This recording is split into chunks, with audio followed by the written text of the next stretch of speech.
ruined it. Sorry. Hey, we starting right here, baby. It is what it is. What's up, guys? Welcome back to the channel. I'm in the shop. Yeah, you see my baby up on there. And she's on the lift right now. I got George doing me a favor, man. Sorry I'm so shaky right now. I just got rained on. I'm wet. So we're in here, and I want to go over doing an oil change. Yes, I can do an oil change my damn self, but I leave it to the professionals. George is a professional. And we want to explain to you what oil you're going to use, how you change the oil, and is there any difference between changing oil on this bike? Why don't we use any other oils? I'm going to turn you around in a second. I'm going to let George take over from here. All right, guys, stay tuned.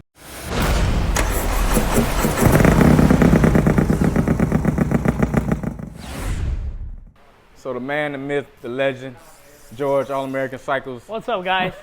So I'm going to show you guys how we do an oil change here at All American Cycle on all our bikes, but we specifically do it on our hot rods this way. We're going to start by draining all three drains. I drain all three drains at the same time: primary, transmission, and engine. Typically, when you do the primary, is the most dirtiest oil you're going to have on your bike. You're going to get a lot of metal shavings. The rotor for the stator is wearing out, magnets, the clutches, your chain, your plastic on your chain tensioner, all of that just wears out. The plastic's not picked up by this, but everything else is. So don't freak out unless you see big chunks of metal, then you know you've got something really wrong in there. But typically it's going to be dirty like this. Yeah. And I don't think I changed my oil in about, I think it might be maybe 1,500, 2,000 miles, something like that. I don't know. Yeah, might be around there. We typically try to do it every 3,000 miles. Mm-hmm. So I tell all my customers not to wait 5,000 miles. We do it every 3,000 miles, and we change all the oils, because I feel like the oil on the Harleys get a real big beating because it's not water cooled, so it's either cooled by air or by oil. So the oil does a lot of work here. So we want to make sure that our oil is always good, especially when you got modified engines.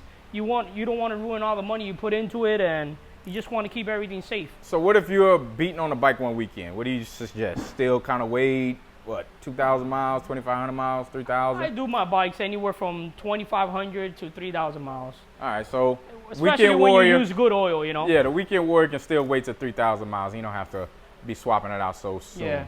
So what'd you just drain just now? I drained the primaries, the one right here on the left side. Next time we'll do the transmission. One thing we're going to do before we do the transmission oil is we're going to check the transmission oil level. And you're going to make sure it's not low, because some of these M8s transfer the transmission fluid to the primary, and that'll cause your transmission to fail and your clutches to fail. So you want to keep track if you're transferring oil over, which that's a whole nother topic. There's other fixes for that. But let me show you how I check the transmission fluid. Let's wipe it and take a better look at it. This oil, typically everybody changes it every 10,000 miles. I don't think there's a big savings. We just change it every time we do. We always do all three holes. We don't do like the manual tells you, change them every 5, every 10. We just do all three all the time. I feel like the savings you're gonna have and not spending the extra amount of money on the transmission oil, on the primary oil, it doesn't compare to the premature wear you can cause to the bike by not changing the fluids often. I was struggling to getting that threaded in. So you like to have the bike sitting up when you check the oil, or does it matter? If you have the stock dipstick, you can do it either way. All right, so when you want to check it when it's hot. And what dipstick do I have, sir? You have the one that tells you the engine temperature, oil temperature. I think that one you can do it either way as well. Okay. I forget. So yeah, I got the one from Harley, guys. I like to push the button and look at the little pretty light, show me what the oil temperature is. And I like that too, but I still want to see it, right, on the dipstick itself. I take it off. So your oil is good. It's right there where it needs to be. It's clear. The oil we use is clear. That's why you might not see it too well. Yeah. But yeah, his level is good, so he's not transferring anything. Perfect.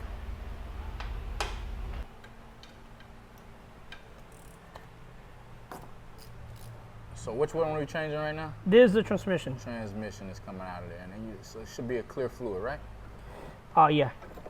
It's gonna, when you see it all like come down and look yellow, but it's typically, you see how clean it is. Oh, okay. So you've been grinding some gears in, buddy. You've been doing a lot of testing too. Hey. Yeah. July 15th. The shift forks are wearing out. July 15th, I'm on their ass. Everybody who knows. All right, King of the South, Atlanta. We got some fish to fry. I'm gonna tell you the truth. We got some fish to fry. Hopefully we can get some action this time around. And how much is in there? A quart? Yeah. You're supposed to go put it in and check it little by little. It typically takes less than a quart. On these bikes, for the same purpose you're doing, I just put in a whole quart. All right, there we go. All right, so now we got one more. So last one to drain is the engine oil. Oh, there it is. This has like a little sludge, but obviously no metal. But it's just oil sludge. You get that sometimes. Okay. All good. Yeah, the oil's pretty black. You've only got like 3,000 miles on it.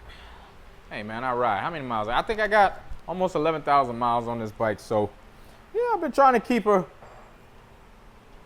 taken care of. Now, I just noticed this drain pan he was using, and that's looked like it's directly from Harley's, real flat. Probably like a 2-inch. It's nice. Drain pan. They're not expensive either. Typically everything from Harley's expensive, but I love these. We got like 5 of them here at the shop, and that's what all the guys use. And it covers a good amount of area. I know some of you guys got lifts in your house, so I know it's a lot easier on your back than like if I'm trying to do it at the house. And you can, you know, it's sealed. You put these plugs back on it, and you just can carry it anywhere. Some of you guys go to your local auto parts store and drain it there on their tank, and you just can carry right in, drain it, take it back with you home, and you're good to go. So now, I see you pulling off some tape. Yeah, we like to put Teflon on it aside from the O-ring, and we change that every single time, just to prevent any leak and from the drain backing out or anything. It's just some things we do our way. They work for us, and we continue to do them. Hey, how much horsepower am I gonna pick up from clean oil, man? I need to know. You'd be surprised, you know. You're probably not gonna pick up any, but if you got bad oil on your bike and it's just oil that's already broken down, you will lose horsepower. It slows you down. You'll feel it. Yeah, it slows you down. Is there like a weight, or is there an oil we want to show them? You know what? Let's show them. Everyone has a preference in oils, and honestly, most synthetic oils out there, and even some that are not synthetic, are good. To me, if the engine is built right and everything's working fine, no matter what oil you put in there, you'll be good. But I prefer to use AMSOIL. I know some of you guys think it's overrated and this and that. It's okay, that's your opinion. I like to use it. I've been using it now for 7 years, and I can't say I've had an engine fail because of oiling issues. So since that's working for me, I'm gonna continue to use it, and I don't feel like experimenting with anything else right now. On these hot rods, it's hot down here, very humid, a lot of traffic. When this oil gets hot, it thins out pretty good, the 2050. So I personally run 2050 on all bikes, but on the hot rod bikes and stuff like this, I run a mix of 2050 and 60 weight. I mix them both together, and like I said, it's what I do. I've been doing that for over 5 years, mixing those two oils, and never had an oiling issue. So I'm gonna continue to do it, and that's what I do on your bike. That's what he does, guys. Don't always do what he does and try to blame him if something goes wrong. It's not gonna go wrong, but that's what he does. He's giving you free game today. My 3 drains, new O-rings, fresh Teflon, ready to go back on. Okay. So we drain everything. We leave all the plugs out until everything's done draining. And then one by one, we're plugging them back in, and then we will then put the oil in. Yeah, I guess that's how it goes. Yes, sir.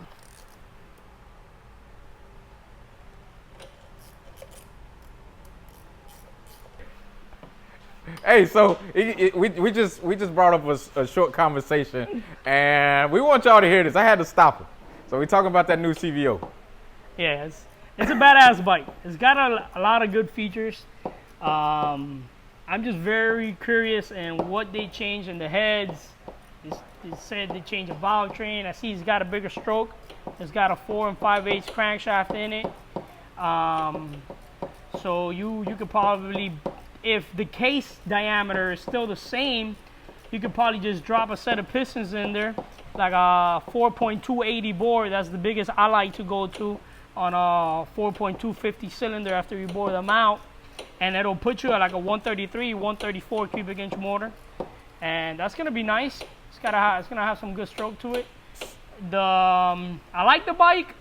I'm not used to the front headlight yet. Yeah. I still like it. And for sure, I'm gonna be all over that. So stay tuned. Yeah. We might be able to try and get one and put it on order for them. Hey, they only like $100 to really order. That's what I heard. So we'll yeah, see. there's yeah. And then you gotta come up with that rest of that money when you get here. I got one on order. Hey, there we go. There we go. So another thing I heard about it is I guess it's fan cooled. It's liquid cooled. Liquid cooled. And before they were liquid cooled before, not the last CVOs, but on 2017 when they got released, where it was just a street light, they were liquid cooled, but it wasn't like a very functional system where it did a lot. This seems to have a lot more radiator, and it probably had a lot more ports through the head to cool off and stuff. Yeah, so hopefully it's good. For us guys, the hot rod guys, is gonna be nicer because we'll be able to put more compression to it and keep the head temperatures lower. So that's what I'm thinking about. Damn, some guys are worried about the heat. I'm worried about being able to put more compression. I'm curious what ECM they're using, if they changed it from 23 to whatever those years. The variable timing, how it works. You think that's gonna be a problem? I mean, because it's supposed to be good, but like anything that's new and has never been really tested, we're gonna run into all types of probably. And somebody to break in that computer, man, is gonna be a mission again. That's gonna be the big guys to do that, Yeah. It's taking some time. So we got all 3 holes plugged, and we're about to throw some oil in here, guys. I'm gonna show you the oil in a second, so you guys will know what we're putting in there. All right, I'm back, y'all. So now we're going back in with the new oil filter. What kind of filter is that? It's a high flow filter. It's Okay. a generic filter, nothing fancy. Always, it's not dry. Put something there, some oil there. Don't over time this. Do you use something to tighten it with, or are you hand tightening it? No, I snug them. Okay. I snug them, but it's not like I've gotten oil filters out of here that I don't know what the guy was thinking that put it on there. So that's tight enough right there. Because when it gains pressure, it'll get even tighter. And then it's not coming off. Okay, I see what you're saying. So now we're going to pour in the fluids. We're going to start with the primary. I'm going to show you what oil I use in the primary and why I use that on this bike in particular. So I like to use non-synthetic primary fluid. Tell me why non-synthetic though. Because it's less chances of the clutch slipping with that once you got it set up how you like it. Yeah, I've always heard. I found that before I used to use synthetic and it was okay, but I like how it works better with this just generic primary fluid. And we change it so often that we don't care about having it in there 10,000 miles. So Gotcha. Works great for us. Gotcha. That's red. Yeah. Thin. Makes more horsepower when it's thinner. Don't tell them that, man. They'll be running water in their bikes pretty soon.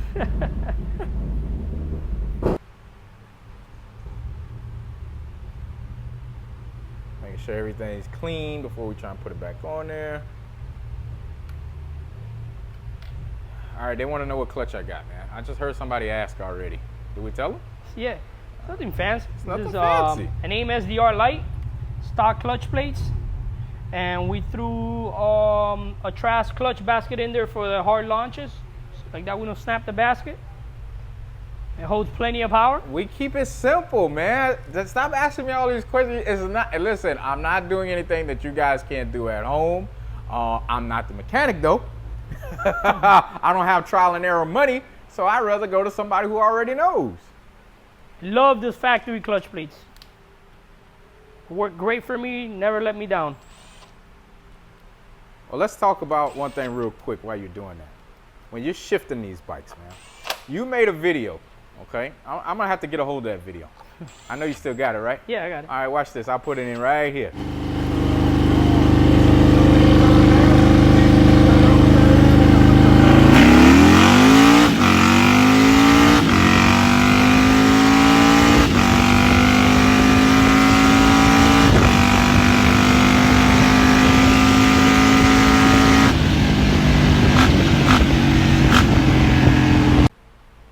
not using the clutch.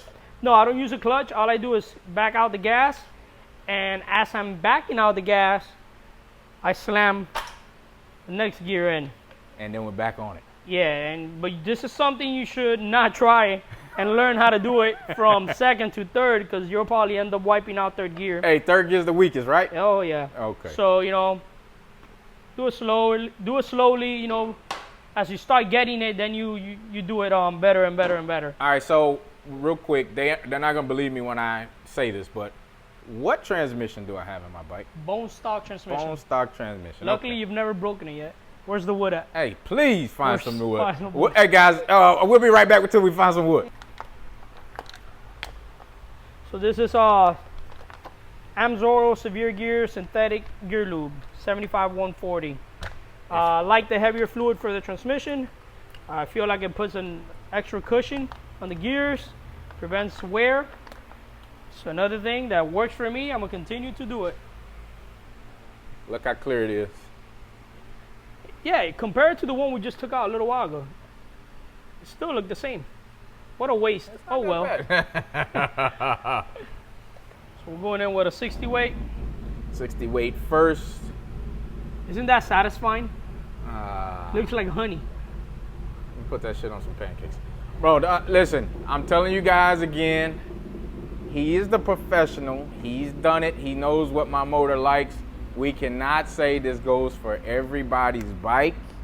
If you've used AMSOIL and you're used to using it straight how you get it from Harley or whoever you get it from, just use it that way. Do not try and follow suit. It might not turn out as good as... Just do what you do. I'm just showing you what I do. You guys want to know how we go fast, man, and this is basically what you got to do. The little maintenance like this to keep these bikes alive.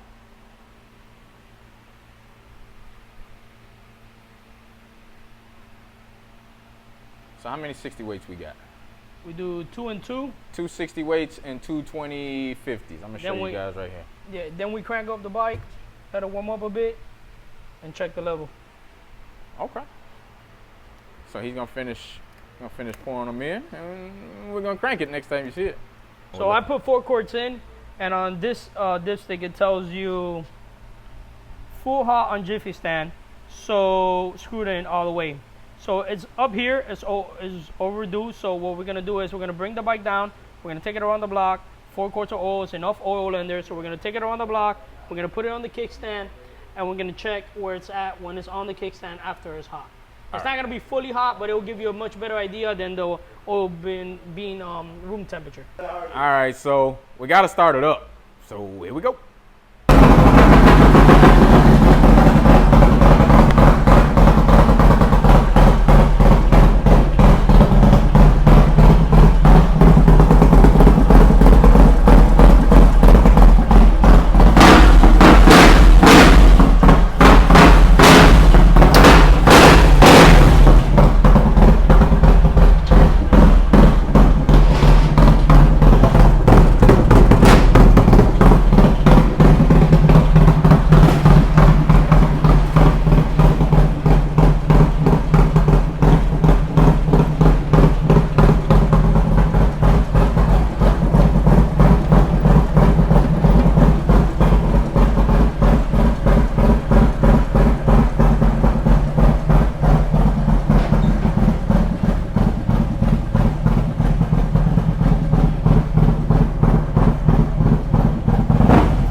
Hey, nice bike there, buddy. Yes, yes, sir. Hey, if you fast, you gotta come to All American. He's not lying, man. Hey, there you are, right here.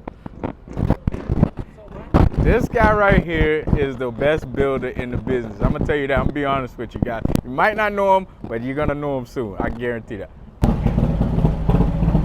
Hey, put that rogue light in.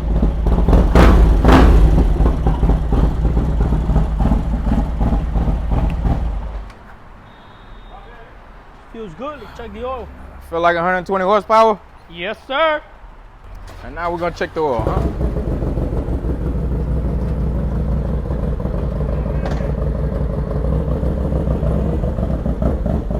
Everything sounds so aggressive in this shop, bro. What's up? Just a little low. Needs to be like up here. Okay. I like to run it on 1, 2, 3 lines below the top. So 1, 2, 3, like around here. Probably need about half a quart. Yeah, we just put about a half a quart in there, you said, right? There it goes. See, so it's 3 dots empty from the top. Perfect. That's how I run it. Okay. Okay. Do you notice if you overfill it? Is there a problem if you overfill it? Yeah, these engines don't like to run with too much oil in them. They're sensitive to something and they can puke oil through the oil filter, through the air filter. So it's better to run it like 3 dots below, and you're leaving room for when the oil expands and grows, it doesn't overfill again. I got a trick question for you then. What's up? If you overfilled it, how do you get that extra oil out? You gotta suck it out. All right, guys, I think that's it for us. We're at All American Cycles, and we just look at this guy. He's familiar faces, all these familiar faces. Yeah, we just got done with this oil change. George, I appreciate it. All American Cycles. There we go again. What's up, Eric? 8 to 3. Find him on Instagram. I'll drop his Instagram in the description. Here it goes.